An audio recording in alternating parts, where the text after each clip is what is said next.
welcome back to the channel. We are so excited you're here, and we are so excited to talk about this one. Yes, we are.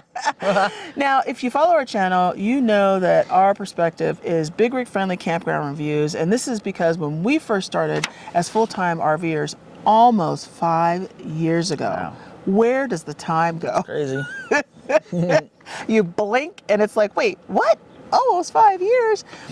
You know, we had a hard time finding campground reviews so that we knew what to expect coming in and knew what it was like to navigate a park and knew what the hookups and all the things were. So we decided that this was going to be our perspective. We also include some other things along the way, like, you know, special routes like Route 66. Yeah, we have a whole series on Route 66. We've got a whole playlist on that. We've got some videos on just things about the lifestyle. Yeah. Right? Just, you know, getting service. Yes. Or when we've had problems with our brakes or the truck Yes. or whatever. You know, so we throw other things in because we hope that that might be helpful.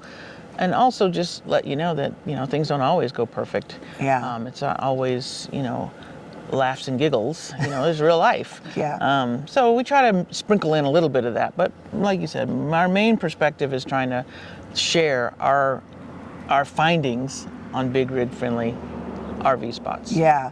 And most of our things have been about campgrounds, because we've stayed in campgrounds. We're not off-grid people, like extended No. off-grid. We have a Harvest Host playlist, and all of our videos, our campground reviews, are in a by-state playlist. So if you're looking for campgrounds in Oregon, if you're looking for campgrounds in California, if you're looking for campgrounds in Arizona, so on and so forth, wherever we've been, we put it by state, so you can find it that way. This one is our first Hipcamp, and we're excited about this. Yes, we are. So what is a Hipcamp? What is a Hipcamp? I love this idea. This woman that came up with this, and we'll put a link to the whole concept of Hipcamp below. It's basically Airbnb for RVers. So like, say you have a property and, you know, you've got a couple acres on it and you put a water power sewer hookup, or maybe you just put water and power, you know, on there. People can rent the space just like they would rent an RV, or reserve the space just like they would reserve an Airbnb. Yeah, the only thing I was going to say is it's almost like a mix of, if you're familiar with Harvest Host, like you mentioned, and which also has a Boondockers welcome aspect to it, which are people that just have like this, you know, maybe Just a land. large plot of land that they live on, or maybe they've got, you know, some space to accommodate RVs. It's kind of like a mix of that and Airbnb or VRBO, whatever you use. But it's not limited to just those types of places, because even RV parks can list their spots on Hipcamp. Yeah. Similar to like even hotels can list their rooms on Airbnb or VRBO or whatever. Yeah. So it's just kind of an alternative to just going to A regular campground. an RV park's website. Yeah. You go to the Hipcamp website, and Yeah. there's also an app Yeah. you can put on your phone. And then you look for spaces based on where you're going and kind of your size on their website or app. Yeah. It's really been a great thing. And one of the things that we've discovered as we continue to use this service or look at this service is that the prices have been less than these traditional campgrounds. Typically, yes. You know, in our experience in the last almost 5 years, the price of these campgrounds has gone up 20, 30%, it seems like. Whereas it used to be $50 a night, now it's $70 a night. You know, and so these Hipcamps, these prices are more accommodating. And so we're pretty excited about that. Our first Hipcamp, and we'll create a playlist for Hipcamp so that you can go to that and easily find it, is the Baker Ranch RV sites. And this is in the fine city of Baker, Nevada. Yeah, and it's actually called Baker RV and Fuel. So there's a caveat to that. That is what it is physically called. When you pull into town, you see the sign that says Baker RV and Fuel. When you look on Hipcamp or even on TripWizard, you may see something slightly different. They had a change in, I think, ownership. I think that when you actually pull into the parking lot, it says Great Basin Desert Camping and RV on the posts. So there's some, I guess, I don't want to say confusion, but there is some different names that you might find. But the good thing is it's the only Hipcamp really in Baker. I was going to say, it's not like you're going to get confused once you get up into Baker, Right. because the population of Baker, if you look in 2 or 3 different places, it's about 41 people. It's about, yeah. It's not a big town. Right. Yeah. And so when did we stay there? So we, this particular year, the route that we're doing, just like we did Route 66 last year, this year we're doing US 50 through Nevada, also known as the loneliest highway in America. And we started off in Baker, Nevada. Yes. And so we were there July 6th through the 19th. And yeah, it was pretty warm. I expected it to be a lot hotter. Because this is Nevada and it's the summertime. I mean, that sounds like that's going to be miserable, but it actually wasn't bad. I mean, it was in the 90s, high 90s. But to your point, there's parts of the country this year that are, under heat warnings and heat, having very difficult heat situations, which in high triple digits. So, like you said, to be in the middle of kind of northern Arizona and basically the desert, and not even going over 100. Nevada. Nevada. Yeah. It was actually a pleasant surprise. It was a very pleasant surprise. So, RV Trip Wizard, how did we plan for this one? So like I kind of already alluded to, I start with, I always look at an RV Trip Wizard, which is part of the rvlife tool or suite of tools. And when I first looked in there, I think when I first looked in RV Trip Wizard, it said Stargazer in. I was just going to say, I didn't want to interrupt you, but I'm like, there's so many different names. Like I said, there's a lot of different names. So I think it said Stargazer in, and then it might even say, it might say something else, formerly Stargazer in. I can't recall, but, I did, as I always do, between the two of us, we do a lot of research. And so, between Hipcamp and I think we exchanged information with Janelle, I think was her name, Janelle. She's the host on Hipcamp for this particular location, and so she was great. She answered all our questions, everything that we needed to know. So basically, I used RV Trip Wizard to find the location. But then to get the questions answered, we just went through Hipcamp directly. I think we booked it through Hipcamp, and then we just went through and just talked to the host. Yeah. Now, the thing that's interesting is in RV Trip Wizard, there is an integration to Harvest Host, so you can actually see Harvest Host spots, and it looks like Harvest Host. I don't know that there's that same integration with Hipcamp. That's good. That's a good question. I will have to check. I don't know that exists yet. Maybe it's too new. It is definitely handy for Harvest Hosts. Very handy. Because you can look in one place and see all the things, and you still have to go to the app for and it may not Harvest have Host to book all the things, but it has a lot. Yeah. But I don't think Hipcamp, I don't think that integration is there yet. But that'd be nice to get that there. But yeah, it wasn't like I said, I found it in Trip Wizard, and then ended up going to Hipcamp and just communicating with the host that way. Yeah, and we are affiliates with RV Trip Wizard. We will put a QR code up here. You can grab that. You can get a discount for your first year of membership and a 7-day free trial. And we've been really thrilled about that partnership. It's continuing to grow, and we appreciate that tool. You love that tool. Oh yeah. Every time I look over at her computer, I see RV Trip just Wizard with it. I'm like, it's not a video game. I just like looking at it. Just like looking at the route. All right, access and road issues for this one. I don't think there was any access or road issues necessarily. I think the thing that happened with us is we got a little turned around. The directions weren't clear to us that this wasn't literally right off of US 50. Literally. You do have to turn on, I forget, 487, I think, to drive down into the town of Baker.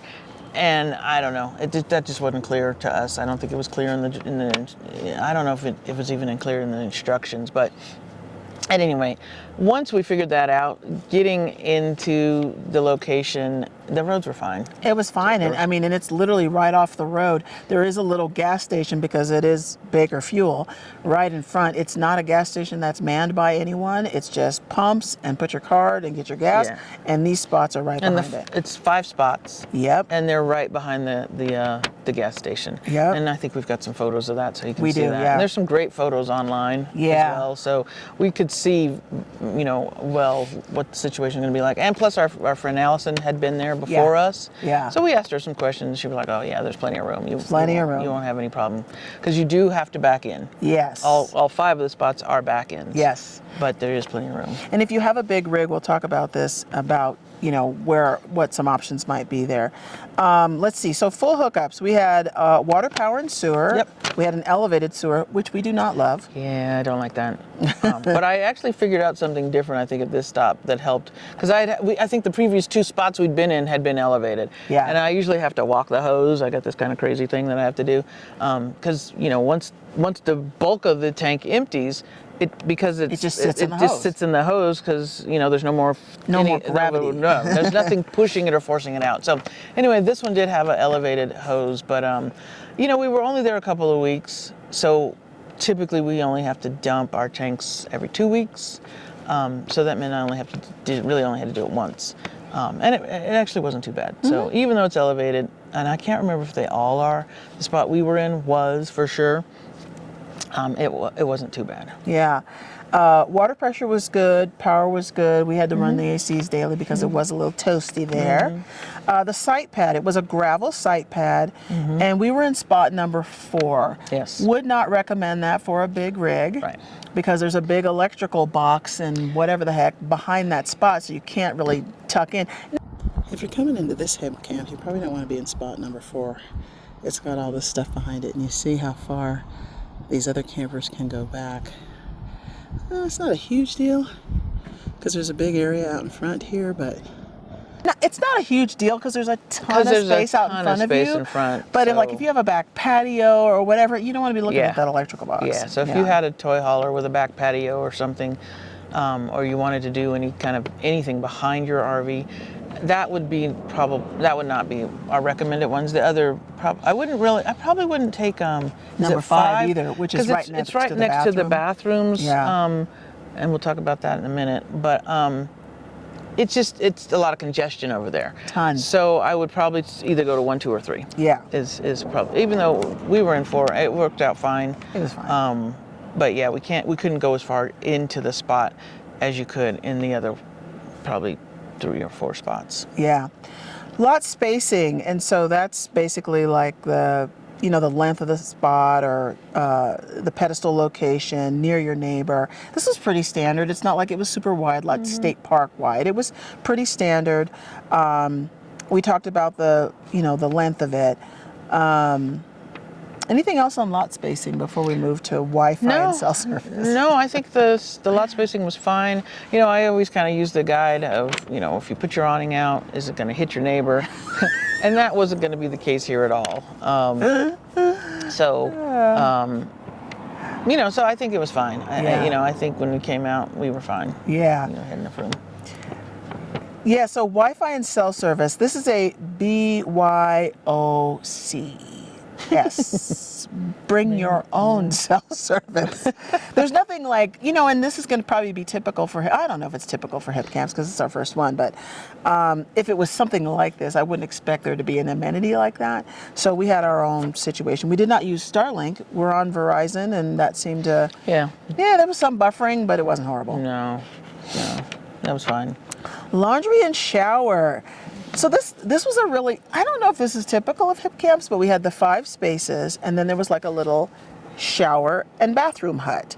And laundry, and it was spotless. You watch those ladies come in there every single day, clean that thing top to bottom. So a little bit more about this property. There's the 5 spots behind the filling station or gas station, and then over to kind of the side are, I think it was 3 kind of, I'll say hotel rooms, but kind of 3 rooms over there. And then in between where those 3 rooms were and the 5 RV spots was a little, like you call it a hut. It was nicer. It was actually quite nice. Public restrooms and laundry. And the ladies that cleaned, that came and cleaned the rooms every day and cleaned the restrooms, they were doing a great job. The bathroom or the laundry room was spotless. So are the bathrooms. And I never really went in the bathrooms, but I guess you did, right? You looked in there. I did. I have a photo. And they were very clean. And the interesting thing about them is they were public. They were. Yes. The bathroom and the showers were public for the entire community.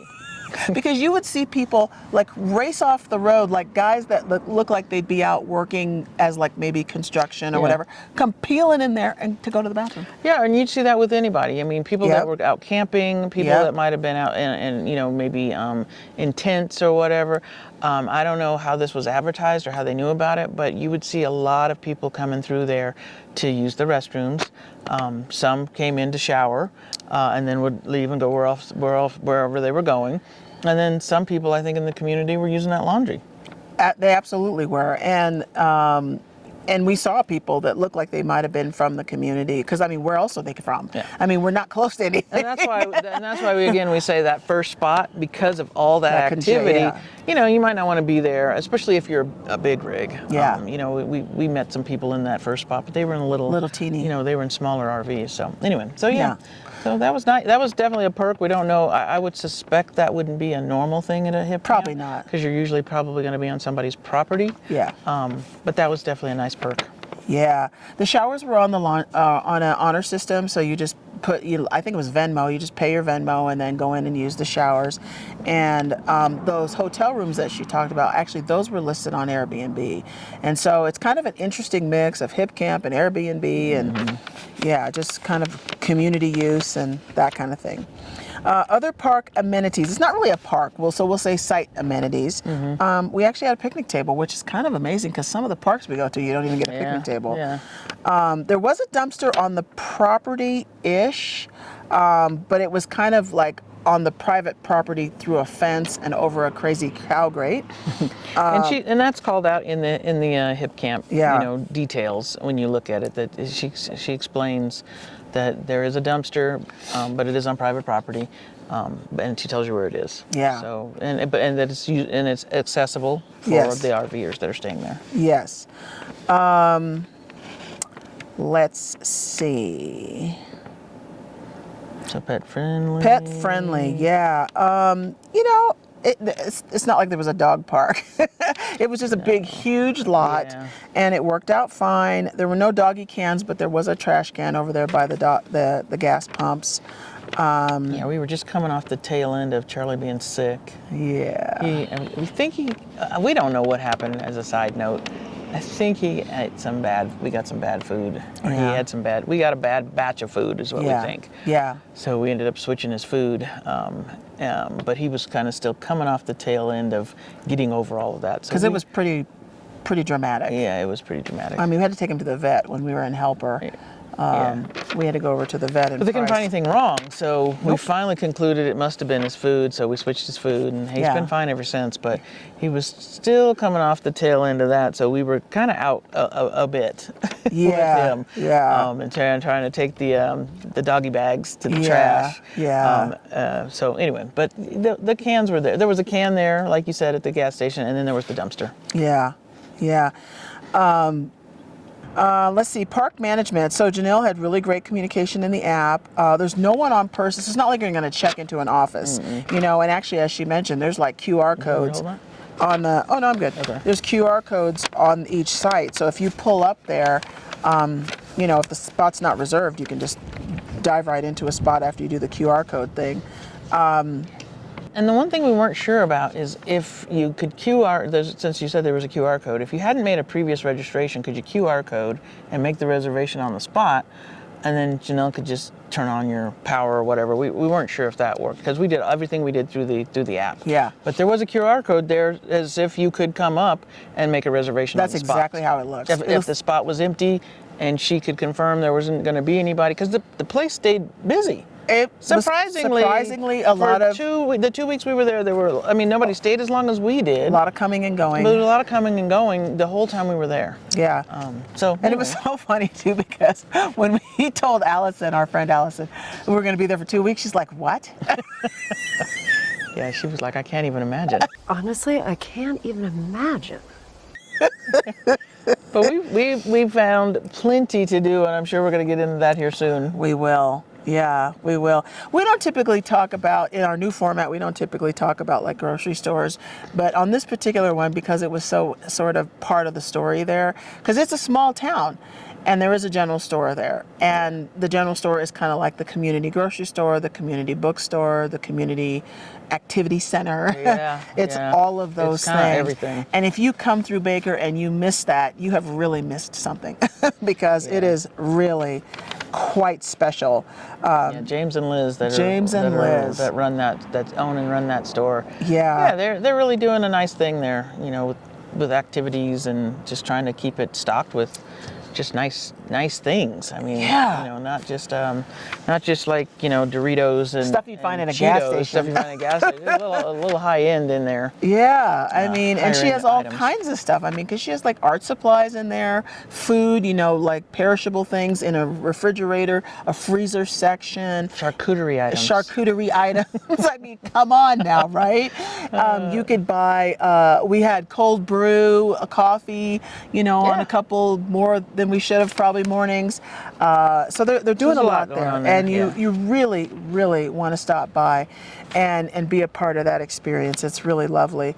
And we also mentioned that the actual Hipcamp is right behind a gas station, and it is Baker Fuel. So, and the local said get the fuel from there and not the one at the border, which is at the border of Utah and by the by the casino. So Yeah. just a note there. Special moments. We got mooned on the, what was that moon? It was the buck moon. The buck moon. Got a Yeah. little wind gust coming up here. Yeah, so we got mooned. So the buck moon was in July, and that was one of the activities that Liz and the folks out of the general store gathered people together for an evening hike. Mm-hmm. Yeah. Yeah. And we walked, how many people would you say? I don't know, it's about 13 or so. Yeah. Yeah, what else? And then there's Wednesday night pizza night. Well, did we talk about all this right here? Yeah. You mentioned Great Basin oh National no, I'm Park? sorry. Nearby attractions. Yes, I'm sorry. I got so caught up by the. I mean, the main attraction in Baker is really Great Basin National Park. Yes. That is the main thing that people are even passing through there to do. Yeah. Is to go to that national park. It's a park you have to have some intention about getting to because it's not close to anything. No. So we did spend some time there. We did a very long hike for us, about a 6-mile hike. Saw the bristlecone grove and a couple of the alpine lakes there. Beautiful park. Yes. And then what else did we do over there? The Baker Archaeological Site. It was. It's there. Yeah. It's all kind of underground. Yeah. So they've kind of created some I guess you call them humps, but kind of some dirt mounds to kind of indicate where the buildings and things used to be. Yeah. But everything's underground just to protect it. Yeah. Yeah. And just a note on the national park, there's lots of activities to do there. We didn't get a chance to go to one of the night sky activities, but there's evening night sky activities. There's ranger-led activities. Mm-hmm. We went into the Lehman Caves, and that was a nice ranger-led tour. The bristlecones, what's interesting and important to know about those is bristlecone trees are the oldest trees on the planet, and they're in this whole grove here in this park, and there's some also off of US 395. We'll put a link to that video there because we saw those bristlecones there off of that one. That's where Methuselah is. That is the oldest bristlecone, I think, on the entire planet. I forget how old that one is. We didn't get to it because the hike was kind of treacherous, just from wind and air and craziness, temperature. But here at this park, we actually did that hike, and what made it hard is not just the distance, but the elevation and the rocks and the roots, and it was a technical hike for us. Yeah. Yeah. I think that's it in terms of nearby attractions. Well, we did the tour. Well, I guess that comes under special moments. So let's take a look at that. So we got mooned. We talked about that hike. We did Wednesday night pizza night at the general store because that's something that Liz and James coordinate with the community. The 487 Grill, we passed by that place. This guy only cooks on Thursday through Sunday, and he has got a line. It's kind of funny. There's not a population in the town, but you go to these things and there's a line. So Well, yeah, and a lot of the rangers that Yeah. are working there, they show up for these events. They know, that, I mean, this is where they go eat. So when they get off from work, the rangers will show up at the grill or at the general store for pizza night or, wherever. So, yeah, the grill was good. Yeah. He's burgers. his burgers were great. Burgers were really good. Yeah. The Great Basin Adventure Tours with Donnie, we did that. That was on their property at the... Yeah. I was looking for an ATV tour or something else we could do in the area, and the people in the store, of course, like, "Oh, mentioned Donnie, and he's outside of town, maybe 30 miles, and he does tours.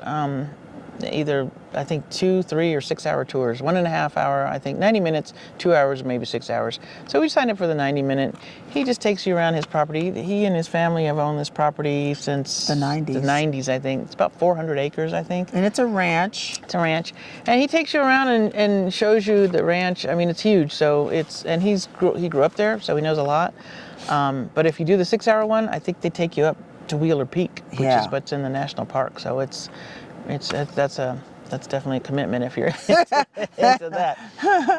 Yeah. So, I was going to say something about this Donnie tour thing, and I can't remember what. Oh, it's in his property, but it's also into a national forest, and I can't remember the Humboldt. national. I thought it was Humboldt National Forest. I think it's Humboldt. Yeah. Yeah. And so let's see. I can't read what that word says. Oh, seeing the bristlecone pine trees. Yeah. That was a big special moment. That was a big deal. That was a really big deal. Yeah.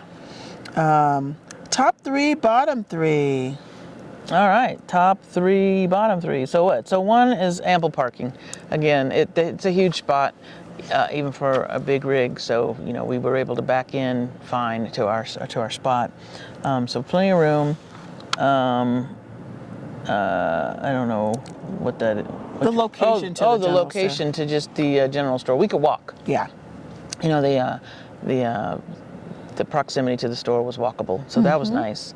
We could walk down there and get supplies or whatever we needed, and then surprising amount to do. Is that what that says? I mean, I think this it's is her my writing, handwriting.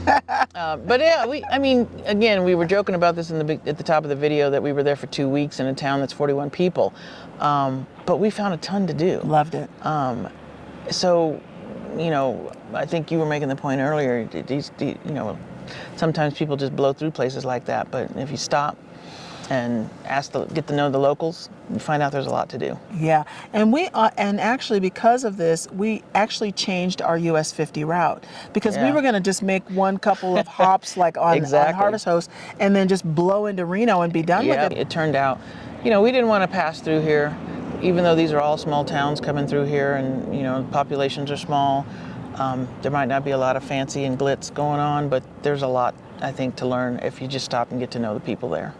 So we found out there was a lot to do in Baker. Yeah, and it's kind of like the judgment about US 50 in general. In 1986, Time Magazine said that there was nothing to see basically on US 50, and it's the loneliest highway, and you need a survival guide, and it was kind of drama, and the state of Nevada's like, I see you, and I'm going to create a survival guide, and I'm going to turn this into something. And there is something out here, and when you just blow past it, you really miss some of those treasures. Yep. Yeah. Bottom 3. It was hot. I mean, that's not the park's problem. It's not the park's fault, but it was hot. But because it was hot, then there was no shade. So that might have helped, with the heat a little bit. But again, we talked about this already. It was hot, but not nearly as hot as it's been in the rest of the country. So, but it would be nice if there were a couple shade trees or things. They're trying to grow some little trees. They are, but they're very little. They're like twigs. They're like stumps. Yeah, not quite there yet. You know, and then I guess the other thing is you need to come in with your provisions. You know, if you're looking for groceries, I mean, Liz does a pretty good job. She does a great you know, job. Of keep getting a few things. You know, she had some produce, couple, you know, onions, tomatoes, things like that. But yeah, we did go to the farmers market. We forgot to mention that, I think. Yeah. There was a that's right. there was a cute little farmers market, and it really was small. But the reason I bring it up is because there was one person there that was selling meat. Yeah. So if you needed some chicken, maybe, I think she was selling lamb the day we were there. We ended up buying some lamb steaks ham, and things. yeah. But again, you really have to come in with your groceries. There's not going to be a lot of restaurants. Again, we mentioned you know, the 487 Grill. We mentioned the Pizza Night. And Sandra's, and then there's the taco Sandra's. shop, There was a taco right across the street from where we stay. You know, and none of these places are sit down. Well, you could say the pizza sit down, but it's inside the general store, so there's only a few seats inside of that store. The other two places, you know, it's some outside seating, but these are not kind of sit down. These are more like food truck kind of offerings. Yeah. The one sit down restaurant, we never really went into. Every time we'd ask somebody in get town, like these weird answers. we get like a very strange kind of answer about the place, the one restaurant there. So Yeah. we didn't end up going into that place. Yeah. But yeah, you just have to come in with your supplies. Yeah, and now when we went on the tour with Donnie, they had a whole store there that was actually quite a lot of provisions over there. I mean, you can get all kinds of stuff over there, but if you don't go on that tour, then you really gotta stick to what's in town. You would never know that was even over there because we wouldn't have known that if we Yeah. hadn't have gone on that tour. Yeah. So as far as local groceries, the general store is going to be it. Yeah, there was. I mean, I will say one other. You know, again, there's a casino at the border. We did go in there and look, but again, it's more like your Gas station munchies. Yeah. You know, it's that kind of stuff. You know, beef Yeah. jerky and chips and sodas, that type of thing. So again, Yeah. if you're looking for produce, if you're looking for, you know, meats, if you're looking for fruits, you know, that kind of stuff, you better bring it in. Better bring it in. And that's going to be pretty consistent across. So far, we're in our, fourth stop here on US 50, and we're finding that, you know, with a couple of exceptions, you want to have your provisions with you. Yep. One other point I'll make about Baker is, so when you come in from the state of Utah, you're going to be hitting that part of the Baker, and that's where the US 50 sign is. So if you want to take your picture in front of the US 50 sign to kick off your journey, I don't think there's another sign like that along the road that we've seen. I mean, there's other US 50 signs, Yeah. but not the big one. Yeah. So if you want to take that, that's going to be over there by the casino at the border. Okay. Yeah. So as far as this Hipcamp is concerned, the Baker RV and Fuel, would we give this a thumbs up, a sideways thumb, or a thumbs down? I would give it a resounding thumbs up. Resounding thumbs up. Yeah, this was Yes. great Hipcamp, great first experience at a Hipcamp. Yes. We're definitely going to look to try to include more of the Hipcamp stops. Yeah. I thought we had a couple of them, but when we changed our plans, we had to cancel some. But we're Yeah. definitely going to try to see if we can find some more opportunities to stay at some different Hipcamps. Yeah. Because if they're all like this one, We really enjoyed this we one. really like this one. I mean, it literally set the tone for us for US 50 in just in a different way. We had such a different appreciation about it. Yeah. And we're looking forward to our further stops and really spending a little bit more time on this route than we originally planned. Yep. So stay tuned for more videos on US 50 and the sites along the way for this route. And anything else before we wrap up? No, just let us know in the comments. Have you stayed at Hipcamp? Have you heard of Hipcamp? Do you Yeah. have any recommendations about, you know, some good ones that you've really liked? Again, they don't all have full hookups. We know that. Some of the ones we were going to stay in, we're only going to have like power. Some we're going to have power and water. This one actually had full hookups. So if you've been to some Hipcamps, let us know. We'd love to know Love to that. know about your experience with Hipcamp if you're familiar with it. And if you've done Route 50, Yeah. or US 50. What discoveries have you Yeah, made? what have you been finding? Yeah. Because I think there are some things out here that if you pause, If you pause. you might find something. Yeah. So that's all I have. I think that's it. So that is the Baker RV and Fuel in Great Basin Desert RV Camping. Great Basin Desert Formerly RV Camp. formerly the Stargazer Inn. Yeah, I think that covers it, folks. If you have any questions about it too, like if you're planning your stop or you want to know some things to do Yeah. in Baker or the things not to miss in that area and we didn't cover it in this video, drop a comment below. We've already had some people reaching out to us that are planning US 50 and they want to see some of the gems as well. So drop your comment below. We'd be happy to respond to them. And I guess we'll just see you at the next stop. Yes, we will. See you next time, folks. Bye-bye. Thank you. You have to be your biggest fan. And when things are really tough and they're really rough and nothing's working, but there's something inside of you that says, I just have to follow that. Because you don't know who you're going to meet, who you're going to meet, who you're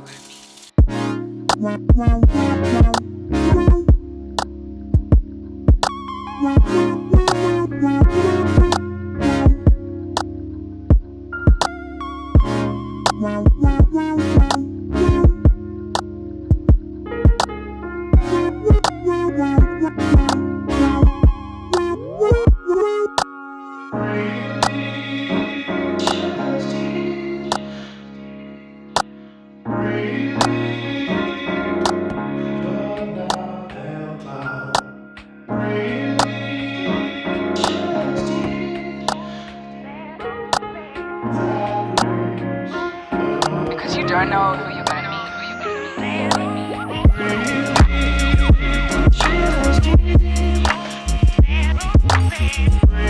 meet.